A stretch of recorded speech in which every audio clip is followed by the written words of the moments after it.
fog lights, black stripes, and that Go Baby Go gear shifter. Today, in the Model Car Vault, we're looking at the Greenlight 118 scale Eleanor from Gone in 60 Seconds. But is this a dream score for collectors, or does a missing detail make it a deal breaker? Stick around to find out. This model comes from Greenlight Collectibles' Hollywood series, known for its recreations of iconic screen cars. The box itself is a visual treat, covered in movie branding, pictures, blurbs about the film, and highlights Eleanor's role as the ultimate heist car. The box also includes a list of specs and custom modifications that make Eleanor so legendary. It's marked as officially licensed by Ford, but there's a twist to this licensing we'll talk about later. As a big movie car collector, I can tell you, Eleanor is like the holy grail of movie cars. She's the one you dream about adding to your collection. Although I bought this secondhand, this box is in great condition, and out she comes. One thing I really appreciate about Greenlight's packaging is its protective plastic molding. It's hassle-free and just comes right out. Alright, let's hold it up for a quick look around. Wow. I've been eyeing this one for a long time, and it feels great to finally have it in my hands. So just a little background before we get into the review. For those who aren't familiar with the film, Gone in 60 Seconds is about a retired car thief who's got to steal 50 cars in one night to save his brother. Eleanor is the name given to a 67 customized Shelby Mustang Gt-500, which is the most elusive and iconic car in the heist. With her sleek lines, roaring engine, and starring role in the film's high-octane chase scene, Eleanor captures the essence of speed, danger, and the ultimate pursuit. She's more than just a car, she's a legend. But in this video, she's a 118 diecast model, and we're going to see just how accurate it is to the car from the film. In this review, we'll dive into its functionality, build quality, and details. The big question is, did I score big or did I get gypped? Stick around and find out. Well, unless you're gone in 60 seconds. Alright, let's start with functionality. Greenlight's Hollywood series is known for making all the components open on their models. And I'm happy to say that that's the case here because this Mustang reveals a lot of detail under that fastback body, which we'll get to in a bit. But basically, the hood opens, the trunk opens, and the doors open. And inside, as a bonus, the seats move front just like the real car would, which you don't get very often at this price range. The wheels turn left and right, but I wouldn't use the steering wheel because it's a little stiff. Sadly, this model would not survive any jumps because it has no working suspension. Alright, let's move on to build quality. The car measures just over 10 inches long, 3 inches high, and about 4 inches wide. On my scale, it weighs in at 1.68 pounds. The paint is pepper gray metallic, but it seems a bit too metallic or sparkly for me personally.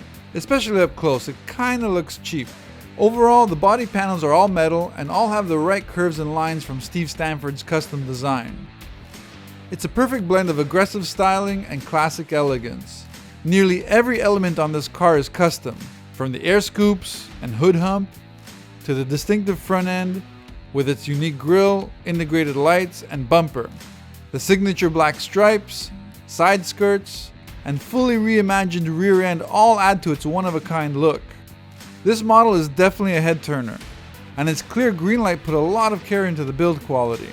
That being said, there are a few minor imperfections worth noting. The wheels don't roll smoothly or straight. The front ones especially seem to be rubbing. There are a couple of paint blemishes here and there. The front grille has a bit of a strange camouflage-like pattern that wasn't seen in the movie. And lastly, the plastic chrome around the door is loose and flimsy.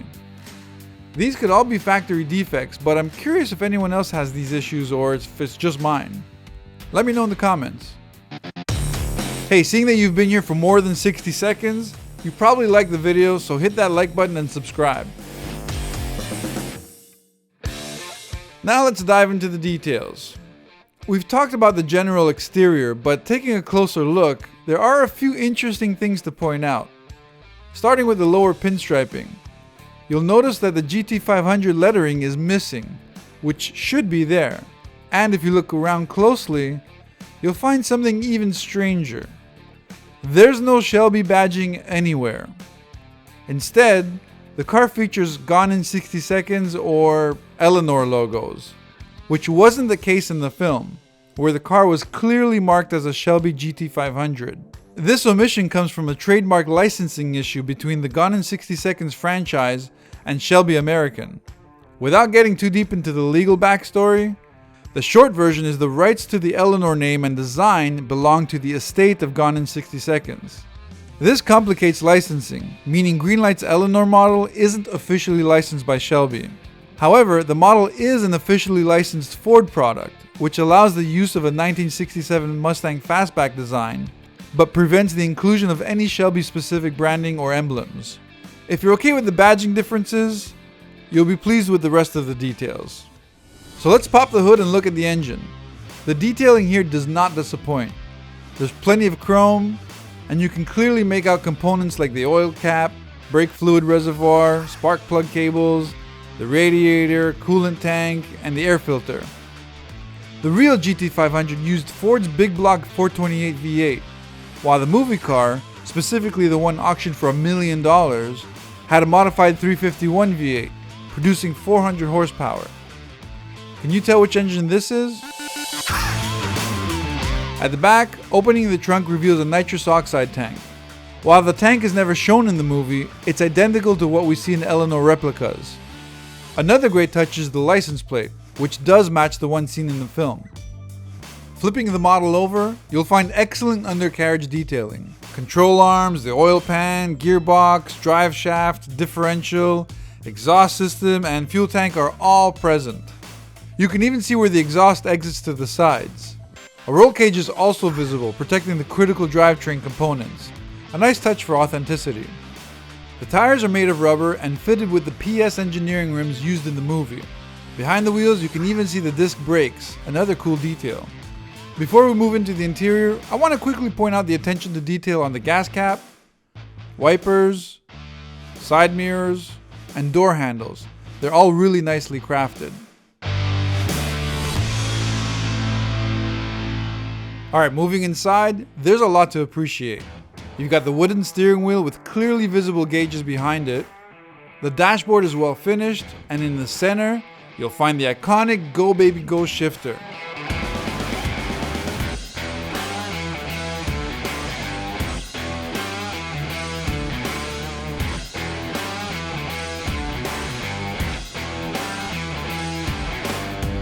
This is a manual transmission model because there's also a clutch pedal. The inner door panels also include some nice detail too. One standout feature I mentioned before is the folding seats, which allow for a nice look at the rear interior. I gotta say, overall, the detailing in this Gt-500 is pretty impressive.